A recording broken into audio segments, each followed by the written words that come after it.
Good morning. Good morning.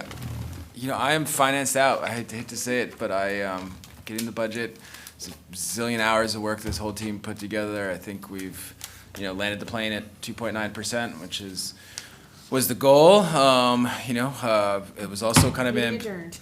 Yeah. Grab your stuff. And, I think in some ways we've also set an ambitious benchmark because not every year can you necessarily do that.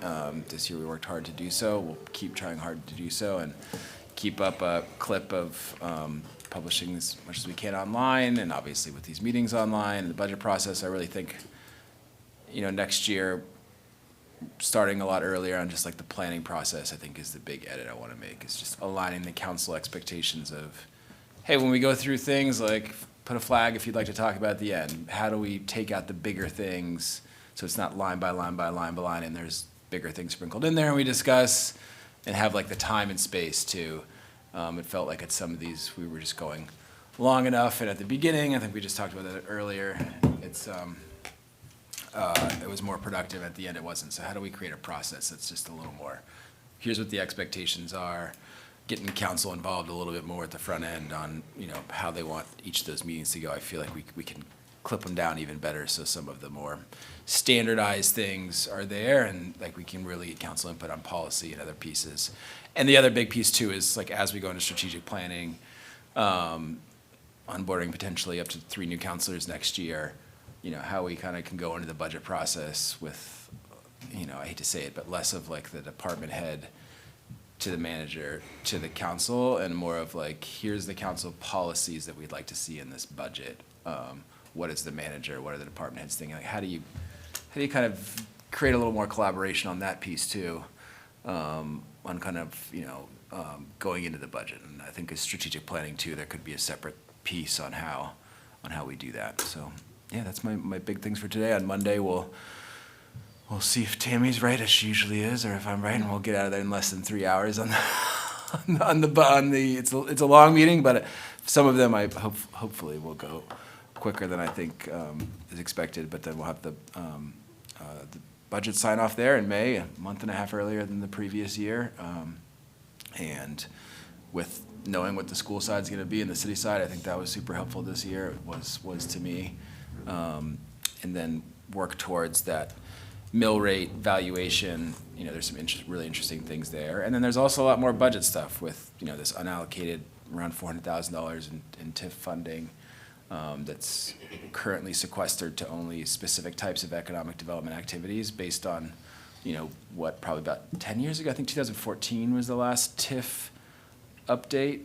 So, the types of things it was geared toward for that TIF funding, is due for a refresh. So some of those things I think still hold on what we might want to spend the TIF funding towards. Some of them, like the priorities of the council, may have changed, and we've got a consultant RFP out to help us guide that TIF process, both in managing the current TIFs and where the funding's at, and what we could, some processes and discussion led from the council and maybe even community feedback as well on how to allocate those resources in the highest value ways, and but then also to reimagine our TIF districts as well. There's whether it's the courthouse area and some new urban core expansion that could really help with housing.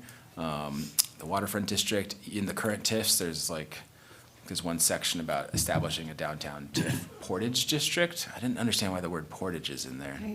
For canoes? Yeah, I was like, absolutely. I love a good little portage route between. It's funny, Michelle and I were talking about that. We're like, what is that? And I don't know how that.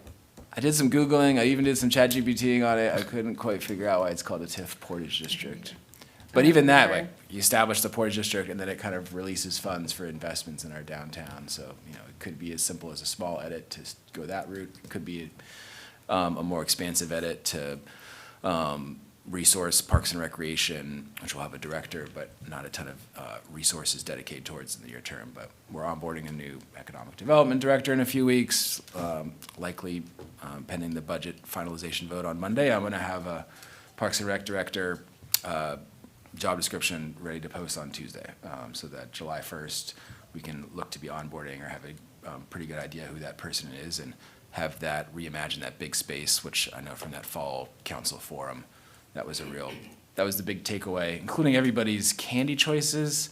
Somebody had some weird stuff. What was your favorite candy, Steve? I wrote it down. Talking about at the Grand? At the Grand, yeah. Oh, my goodness. Then they asked that question, what's your favorite Halloween candy? I'm like, where the hell does this come from? Well, my answer, and I didn't even know if it still existed, was Bit-O Honey. Oh, yeah. Oh, Bit of those honey. are good. And I didn't even know if they existed, and everyone said, oh, yeah, they're still around. Yeah, I wrote it down somewhere. I was like, all right, well, whoever these councils get elected, it was like under like bribes for council. This type of candy. I'm gonna look for that bit of honey. Maybe before this budget meeting, Steve. We'll make Oh. sure there's a dentist around too. You're gonna need a lot of bit of all honey. your, teeth and fillings. But It's that, not a Necco wafer. oh, I've seen a few people that, I love, oh my God. That's Oh. a pass. Um, Made right in Boston. used to be. Yeah, no, they don't make them there. That factory, yeah, when I was in Massachusetts, that That's why they're not place. good anymore. It's that and the That's right. But yeah, besides the candies, it was just every candidate there. They talked about Parks and Recreation as a need and a gap in the city. Whether they were on the right, left, center, I know it's not a nonpartisan thing, but it seemed like there was universal agreement there. So moving forward on that, really excited at that piece, but how do we kind of maximize that effort and resource that properly? Even if we don't add any budget, as we mentioned during the meeting on that piece, I mean, they'll probably be overseeing around $500,000 in various pieces of the budget that are currently just not being, oversight by a specific department head. They're kind of in between a variety of different department heads. So lots of fun stuff for the times ahead. Excellent. Yeah. Thank you.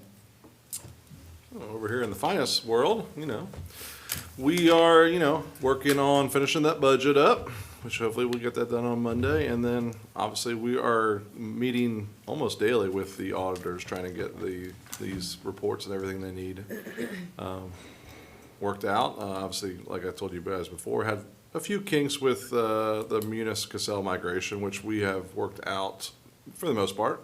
And obviously with the auditing team new to Cassell, they're learning the program as well, just as we have the last 16 months or so. But overall, everything's working well, and like I said, we're just pushing towards that, especially once this budget's done.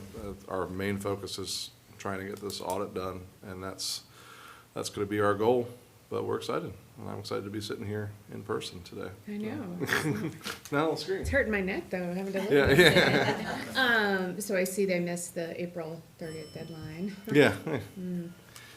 as expected, so. Yeah, it's expected. I mean, Tammy with the team, not you, Tammy, the other Tammy, I mean, she's been working hard and she's got a list, and like I said, she calls probably at least 3 or 4 times a week to kind of go over some things and stuff that she's looking for. So they are working on it. But yeah, it's definitely disappointing that they didn't get the April 30th deadline. And that's why our main focus is just anytime they ask for something, we'll send it to them as quickly as we can, or research the best as we can to get them what they need, because all we can do is, just like the budget, we have full transparency, so here's our books. Yeah. Yeah, so, yeah, I think we'll get to the finish line. I wish I could give you a good timeline, but we'll get there. Could we get a meeting on the books with them in late May? Absolutely, And yeah. with myself and Tammy and the finance team? Yeah, I think that's. I assume you mean maybe this Tammy? This right? Tammy, Yeah. yeah. Maybe it won't be Super needed, Tammy. Yeah, Oh, nice. Tammy squared. but just so we can get an update of like, yeah, where, why. Yeah. And obviously with Tammy's expertise, it's, I think we did that last year at one point in the cycle too, but, or if they get that audit in, then we don't have to have that meeting. Yeah, well, definitely. Threaten them with Tammy. Yeah, yeah. Well, also I think it's. I have my good own to have, Tammy. Or, some counselors present in their meetings showing that we see what's going on and we want some answers. So not just from staff, but council. Steve, you I wanna think Steve should go? be there. I would love Yeah. Yeah, yes, I know Hey, Steve would, yeah. Gosh, great, Yeah. yes. So, Team up. Tammy, Steve, one, two. Yeah. They'll be But- done by the next day. But I Yeah. will say this, if I may, and I don't mean to, maybe I should wait till you're. No, I'm done. You, I will say that, I think in the private world, the accounting is a herd of turtles, and the accounting,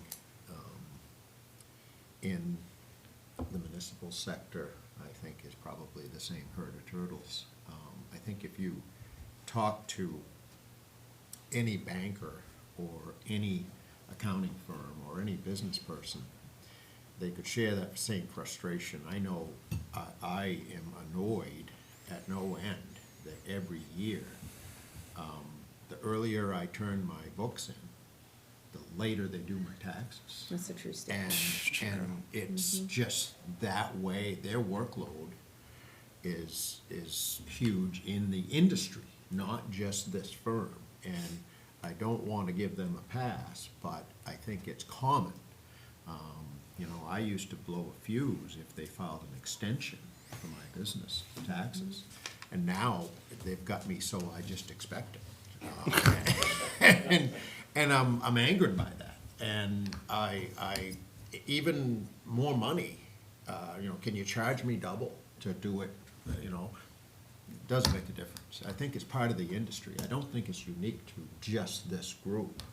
And I think going forward, we have to rely on our books within the finance department and less reliable on what the audit, or waiting for the audit. The audit is great, don't get me wrong, it's necessary for all the financials, but they're looking at the same financials you are. And I think we need to grow more dependent of the internal works and less dependent on the external works. I think it's just the sign of the times. Yeah, and we're gonna be, we've got in this budget $15,000 in the finance department for a consultant to come in and help us, kind of to your point, Steve, on optimizing policies and procedures and some other pieces. I'm hopeful that will be Sue Lessard out of Bucksport. She's retiring. She's kind of the king of municipal budgeting. I mean, and has done this for many other cities and towns to help them get back in line. I think she did so for Hamden when they were, we meet once a month, so she's been invaluable to me. The finance team has met with her multiple times, but I think she's got a few other areas that are even are definitely probably more pressing than us right now. But I want to bring in her help and resources, or somebody like that, to kind of really optimize. When we're doing an amazing job, but this team, we don't have 25 years, 30 years of Maine municipal budgeting experience, and it's its own piece. So I think, to your point, Steve, we will get. That's what that consultant is there for, to help come in and really help us kind of optimize, find some new pieces, and I like that idea too. And that's what we're doing now. It's just we have a team that's on it, that's flagging things, that's there. So how do we keep the gas? I think, and even as new counselors come in, I think it was kind of surprising. I think you probably agree, Steve. Prior to Tammy and Michelle arriving with their really unique, 2 former finance directors. It was a little bit of smoke and mirrors from looking back on kind of how things. A little?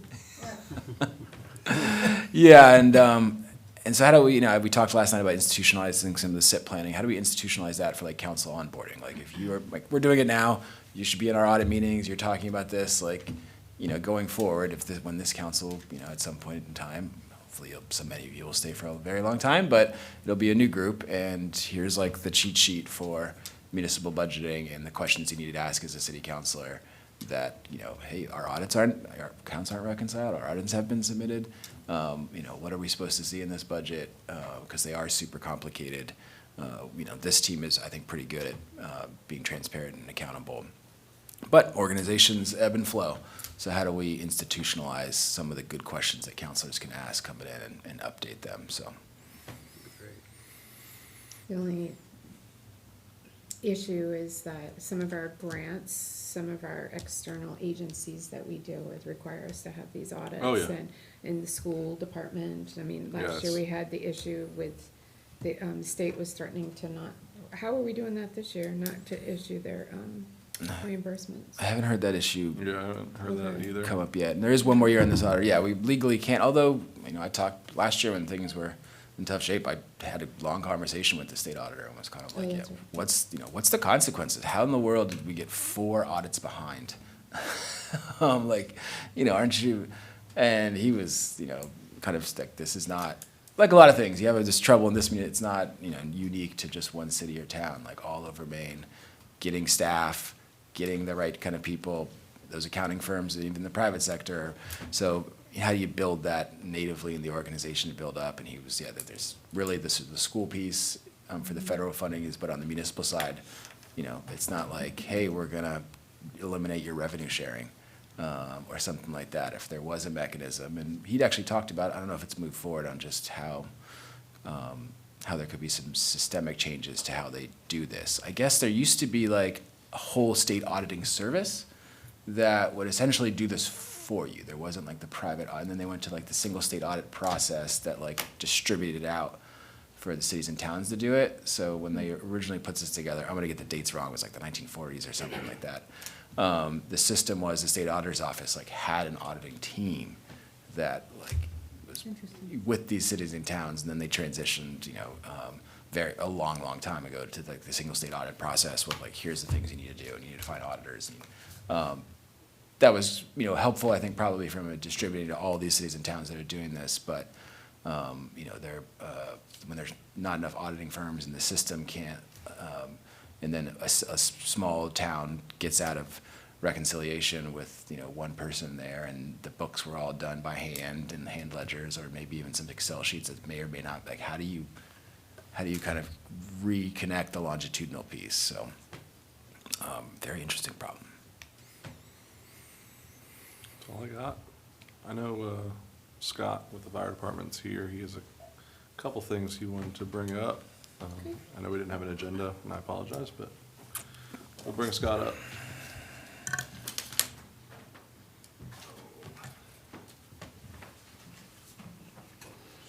I trust this is money-saving ideas. This one has. That's why he's here. I think there's 2 there, Tammy. Thank you. So, Sir. earlier this winter, clerk, code, and fire department came to you all to discuss the fee schedule. Code is revising theirs, clerks has been revising theirs. The fire department, Thomas submitted some numbers and everything, but you had asked him to come back and readjust with some fringe included in his base. So I've gone through, I've redone, well, Chief Lowe, before he left and went to Bangor, also worked on this. Collaboratively, we built out a fee structure. We've incorporated the fire inspector's fringe into the base so that it meets what you guys have requested. By doing this, this also means we have to do a Chapter 4, Article 2 amendment. Because back in December of 2020, Article 2 was all but eliminated from Chapter 4, and it took away the entire fee schedule. So this is a re-implementation of a fee schedule that was already pre-existing. And my push for this wasn't the fire inspector's push, this was my push. And part of it was, when I got here, I'm gonna sound like I'm borrowing words from Steve. I felt we were doing a disservice to the people here in Ellsworth by charging somebody who doesn't develop property and doesn't do anything here in the city of Ellsworth except for reside here, and force them to pay for a developer and their business license inspection fees and all the rest of the fees associated with developing property, and expecting somebody who just lives here in Ellsworth to pay those fees. And so this fee structure is to put the developers responsible for all their inspections and their plans review, and not let a regular homeowner have to pay for those. So the current, there's just no, I can't recall, but these fees don't exist at all right now? Nope, they were removed in December of 2020.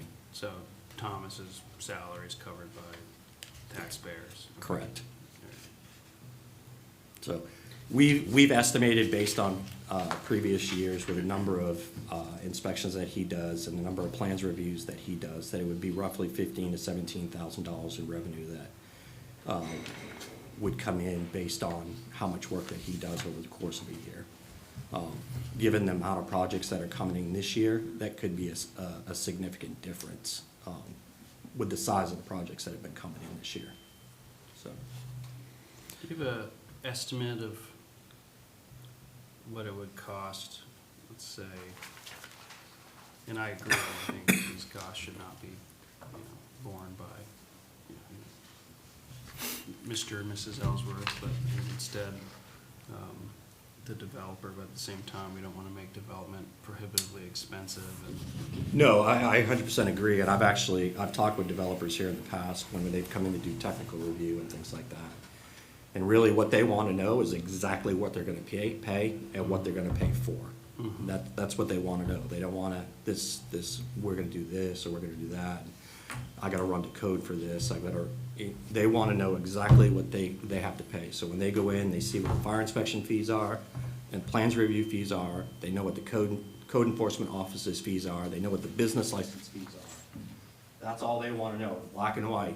They can look at it and know, this is what it's gonna cost me when I come to the city of Ellsworth to do X, Y, and Z.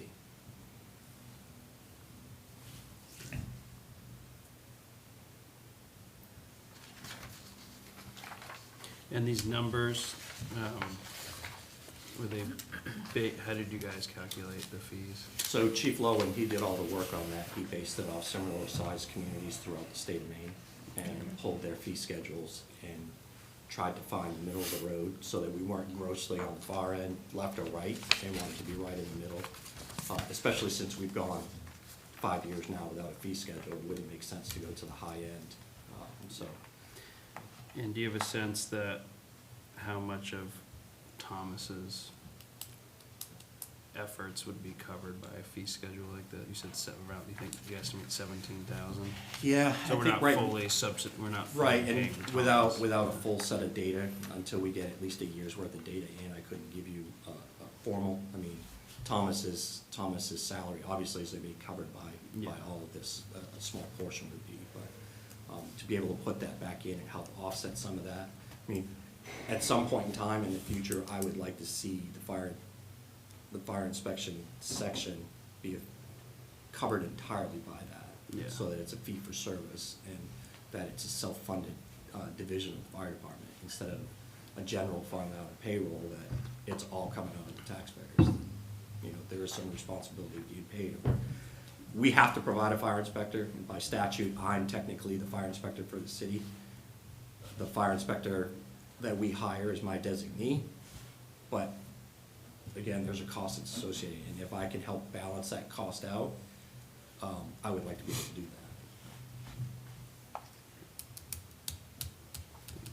So would this go into effect for any new development? We wouldn't go back It on wouldn't be it? retro, it Oh, would okay. be, it would be moving forward. Okay. So, it's on the agenda for Monday night. Yep. But I had spoke with Charlie here last Friday, in our meeting. And I wanted to bring it back to you guys, because you had asked, the fire inspector to come back before you with the changes Yep. before we came to council, so. Since I'll be doing a presentation, I thought you needed to see my face today. Will is there a memo involved? There is, Okay, there great. is. I just wanted to give you the hard numbers, but there is a memo in your packet. I was just thinking about, I apologize, I should have thought of this earlier, but getting like the fee schedule for Bar Harbor, Bangor, and Brewer, I feel like those would be the comps for developers that might, I don't know, like, are we lower than the three of them? You may know that already, but, I'd have to go back through Chief Lowe's notes. Bucksport, I'm not as worried about. I feel like it's a different development landscape here, but we are kind of in some ways competing with Bar Harbor, Brewer, and Bangor in this scale of things, so, as long as we're lower than them.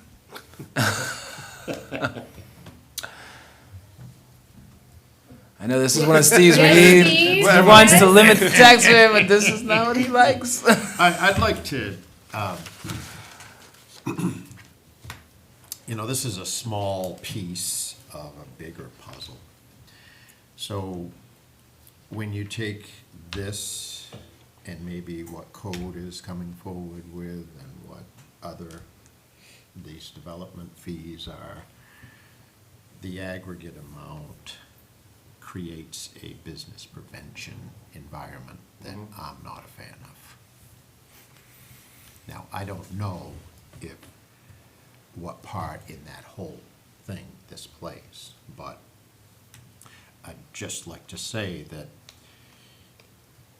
when we lower the entry cost, the longer dollar comes for us in tax dollars. And I don't know if this is, when you put all of this together, and apparently I am wrong in my lower entry cost, because it seems like there's still development going on and coming to town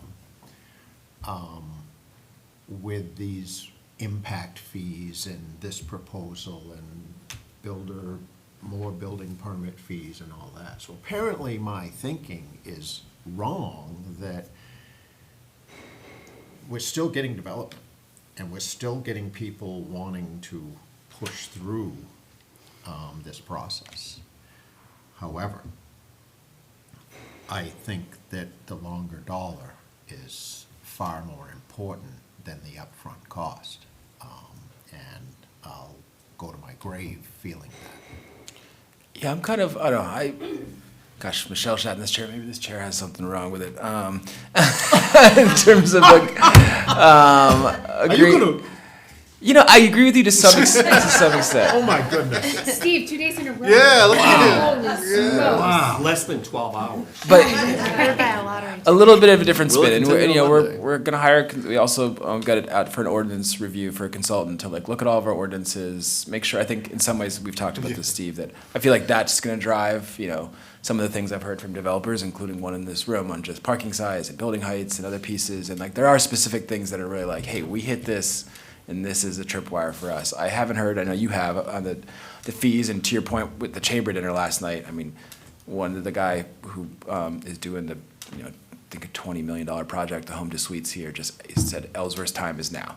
And other people started repeating that, and it felt like, he's like, we bought this land 10 years ago. Mickey Sumter from the city, actually, she received an award too. She helped them acquire that land, his dad, in Ellsworth, and then just kind of sat there, I think 10 or 15 years of kind of like a potential. And they were like, Home to Suites, they have a lot of Bar Harbor properties on the island, and they're just like, no, they have that Hampton Inn here, but this is the place we want to invest next big. They were, great through our planning board. So we are, 100 million probably invest at Dysarts, all these pieces. We are seeing that investment.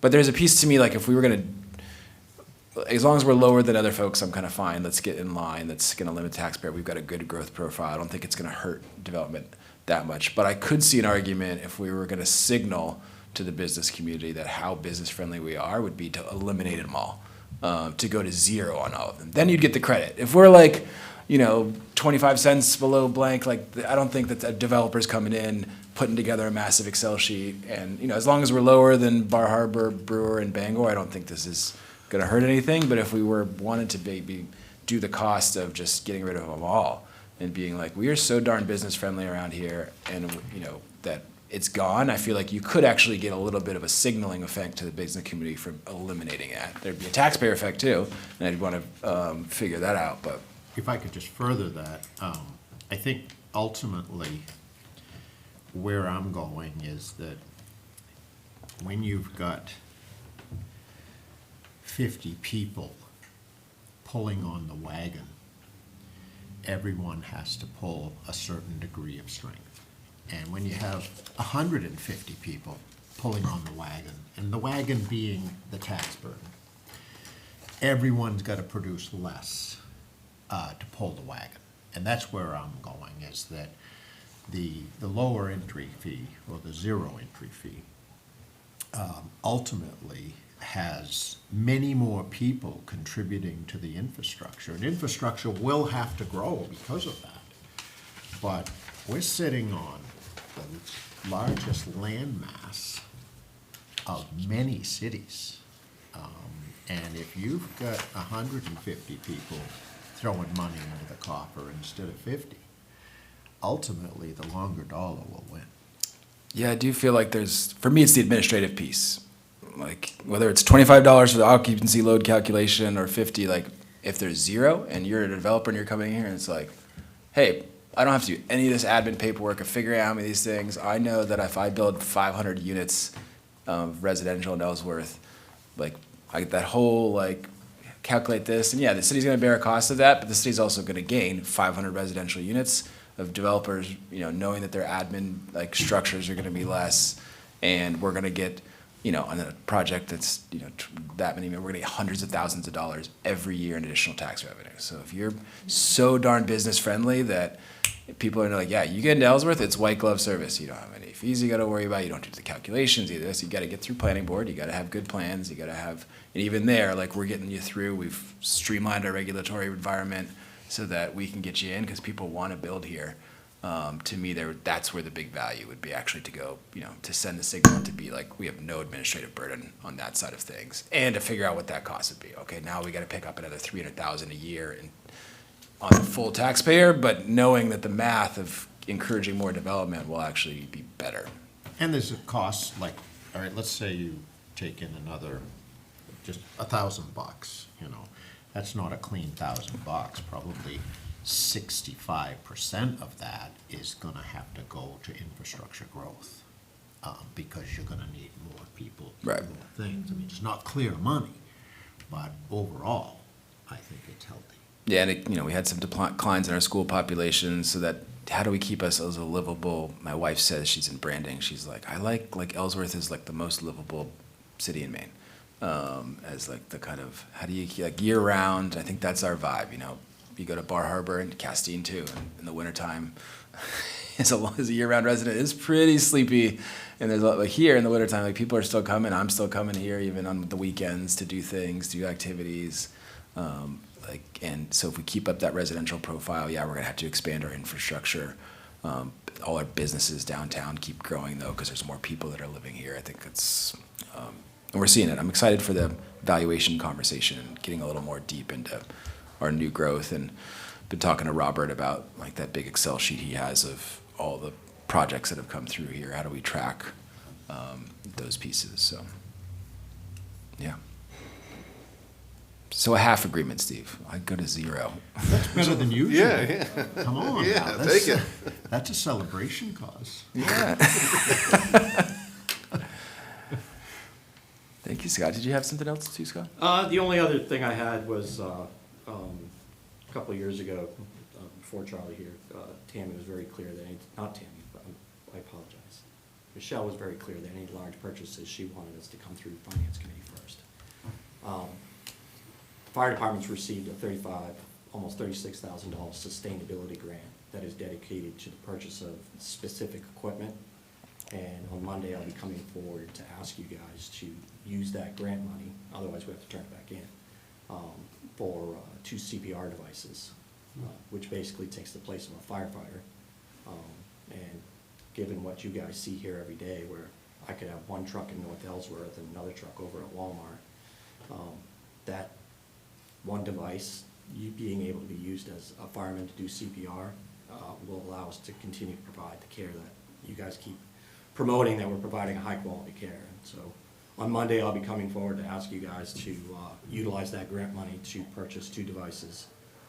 I've put all the information in your packets. It comes out to $38,000 for 2 devices. The So we're gonna grant put is, for 2? yes, I want to put one on the engine and one on the ambulance. Oh, no, I meant for 2,000, it's a $36,000 grant. Oh, no, each device is about $18,000 a piece, Okay. plus the accessories. So in total, the 2 devices together will be about $38,000. $35,000 would come out of the grant fund that we got from the state of Maine, and the remaining fund would come out of a revenue account that we have to offset the balance. So I wouldn't be asking for money out. It's not money I'm asking to come out of general fund or anything like that. It's money that we have. In fact, the state's already deposited that money into our ambulance account, so it's available for us. And those are the things that kind of, the machines that wrap around the chest, and they basically do the whole thing. And when you guys look at your package, you'll see there's a brochure in there that shows you exactly what it is. Do you have them now? No, You don't have any of them? no. Oh, this is, No, this, and it, We're going from people to Yeah, yeah. devices. So- Patrick would like to be the dummy. so I'll, After you get tasered. I'll be honest with you. Revive me with this machine. So I'll be honest with you. Again, Ellsworth Fire Department, the EMS component is a fledgling service. I mean, we've been doing EMS now for a little over 6 years. This technology has been out for 2 decades. I was using it when I was down south. This is newer, better stuff, but we've never had it here in the city of Ellsworth. Our ambulance that does our transports doesn't have it. They rely on first responders to do, if they have that stuff. So for us, as part of us being self-sustaining and being able to take care of the city of Ellsworth the way we want to, this makes us more effective by putting one on an engine and putting one on the ambulance. Anytime those crews are separated, they still have some capability that is far better than not having it. They have it in Castine, and it saved somebody's life. I was talking to one of the fire personnel over there. Yeah, and they saved this guy's life, especially in Castine. You know, put him on a massive coronary heart attack, got him to Blue Hill. It's continuous and it doesn't get tired. Yeah, and they're like, walked out a week later. Like, if without that, you know, might have lived. Almost certainly a huge amount of brain damage because he just keeps the blood pumping through things. Yeah. So I wanted to put that in front of you again because it's money. And it's a significant amount of money, but again, we've already been awarded the grant money, and it was, the grant specified the equipment that we were able to purchase with it. and I'm all for it. I just have a simple question. Is this something that, and I'm all for it, but is this something that everybody needs to go to a week of training? No. No. Or is there some certification? I learned the hard way on this ambulance thing that somebody, before you had the transport license, you couldn't do anything. You could be there, but you had to wait for somebody to come along. So is there any of that stuff that comes with this that you've got 3 people on an engine, but nobody's allowed to use it? Oh, no, because- no, this is something that they can be in service in 30 minutes to an hour, and everybody on the fire department will be capable to use that. No rules against that? Nope, Good, good. not at all, no. Sounds great. So, Yeah. and they wouldn't go on the vehicles until everybody was in service on it in the first place. So it's a $3,000 investment from the city to Yeah, get yeah. these 2 devices. Yep. Sounds like So it's good pretty use. big. Yeah, Yeah, So, good work. come forward anytime with stuff like that. Steve's happy today.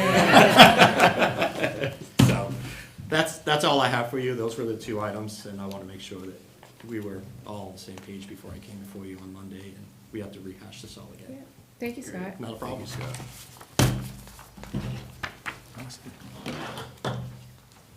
Sue, Sarah, do you have anything? Anybody from the public?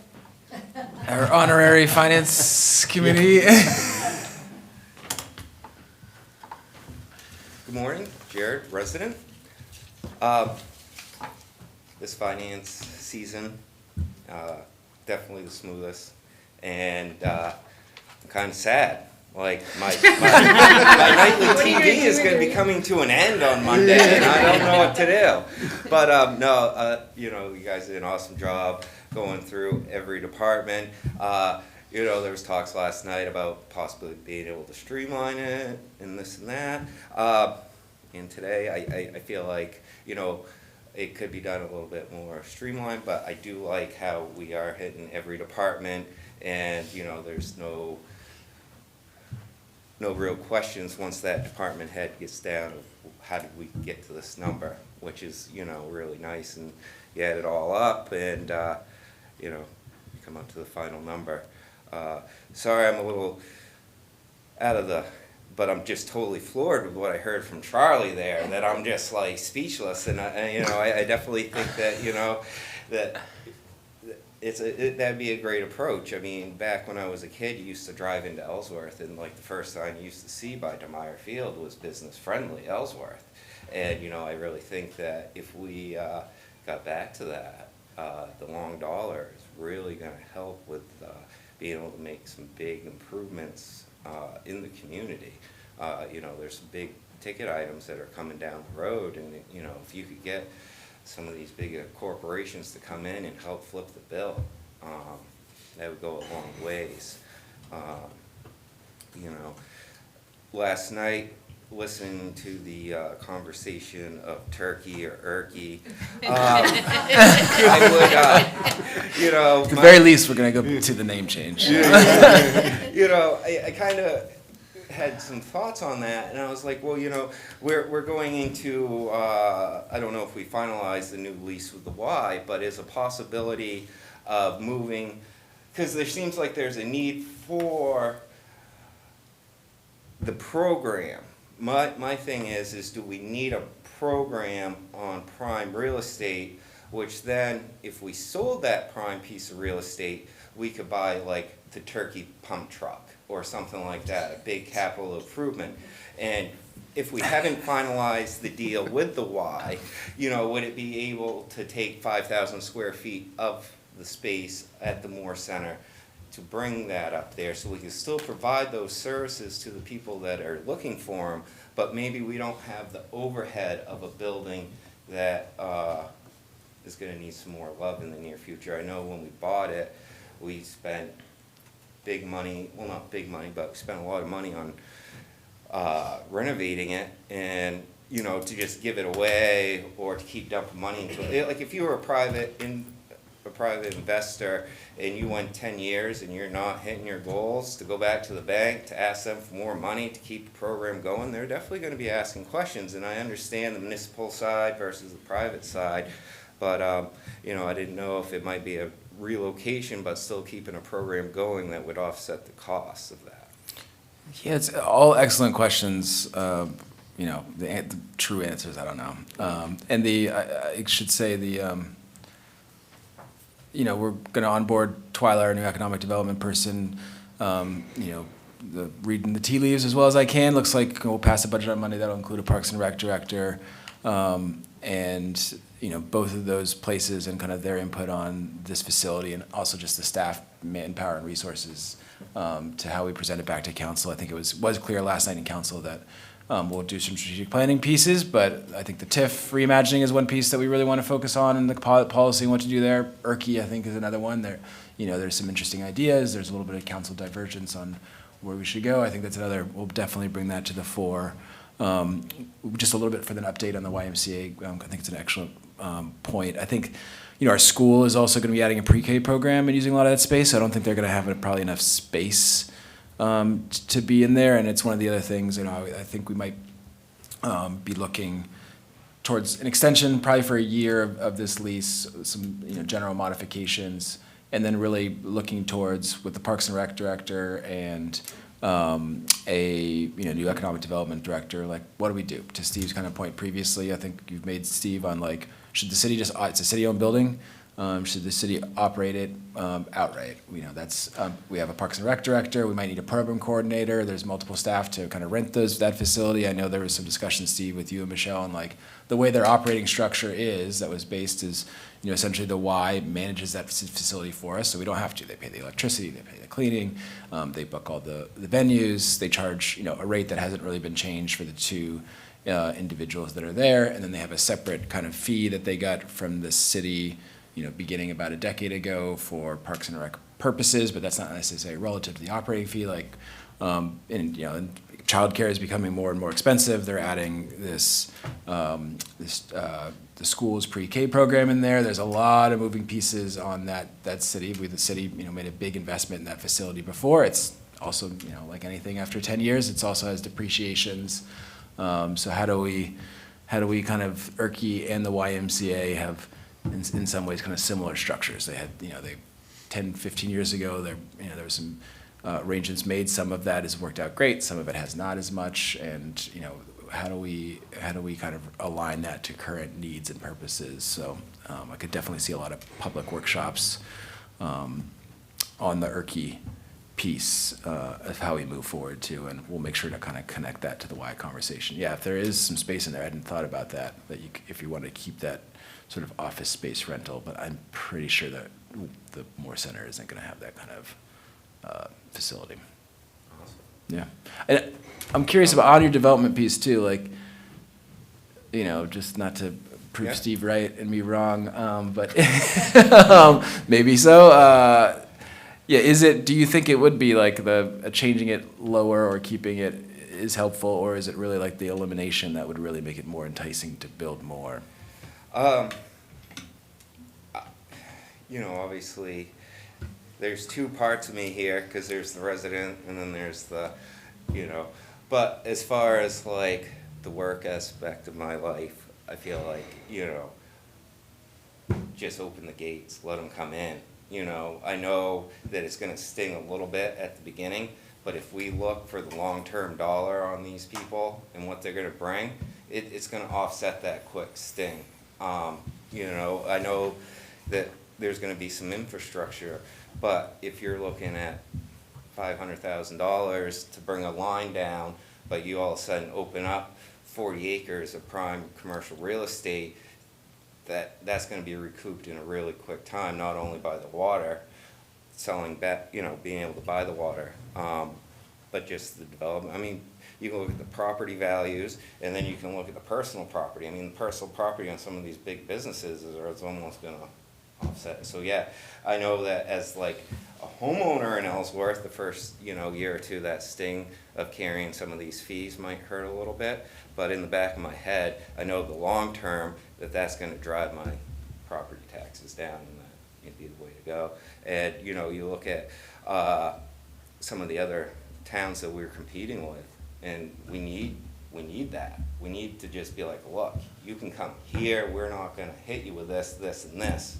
Obviously you have people that are coming here who wanna be here, but when you go to these conventions and you want to bring these big nationals in that are really gonna be the ones to offset the cost, you gotta provide them with like really good reasons. And if you can say, hey, we have like the best planning and this and that, and we're not gonna hit you for this fee and that fee. It really shows that you want them to make an investment, and we're gonna, as citizens, we're gonna make the money on the long dollar. Yeah. Steve's created a new tagline, the long dollar. So, I just want to throw this out. Jared, you and I don't always agree, but I really value you coming to these meetings and speaking. You bring us good things to think about, and I want to thank you for that. I wish more people did it, but you always bring something very interesting and very constructive to consider. Much like, this Erky going to the Moore School. I don't think we've ever heard of that idea. And maybe it doesn't, I'm for getting rid of that Erky thing, but maybe your idea is better. Turkey. Is, give called them turkey a nasty. limited space. Positive. Whatever, I just appreciate the fact that you bring good things and good ideas. Yes, thank you, Jared. Yeah. Thank you. Well, you guys have a great weekend. Thank you, Jared. Nice, another soggy weekend in May. Yeah, beautiful Are you going week. fishing again? No, I'm going, what am I doing? No fishing. Yeah. Sorry, does anyone else need to speak? I think we're good All to right. go. Meeting. Yeah, just another soggy weekend after a beautiful, glorious Yeah. sunny week. Now, I'm going to multiple 6-year-old birthday parties. Oh, well. So before we had kids, I made a deal with my wife, like, I'm not doing that. I'll have kids, but I will not.